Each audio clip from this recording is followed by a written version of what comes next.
खबर है पाकपतन से, जहां पर थाना मलकाहांस के SHO टीम ने अपनी हमरा शानदार कार्रवाई करते हुए मुर्गों की लड़ाई पर जुआ खेलते हुए 18 अफराद को मौके से गिरफ्तार कर लिया और जुए पर लगी 6 अदद मोटरसाइकिलें, दर्जनों मोबाइल फोन्स और नकदी रकम बरामद कर ली। मजीद अपडेट करेंगे पाकपतन से नुमाइंदा रॉयल न्यूज मियां अहमद खान फट्टू। पाकपतन थाना मलकांस के SHO तारक ने मुखबर की इतला पर फौरी एक्शन लेते हुए अपनी टीम के हमरा मौके पर पहुंच गए। पुलिस थाना मलकांस ने शानदार कार्रवाई का मुजाहरा करते हुए तमाम मुलजमान को गिरफ्तार कर लिया और मुकदमा दर्ज।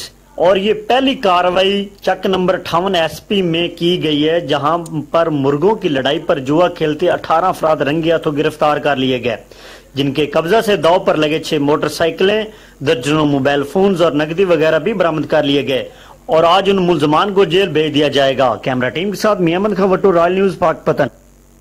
मियां अहमद खान वट्टू, आपका शुक्रिया, आप हमें अपडेट कर रहे थे।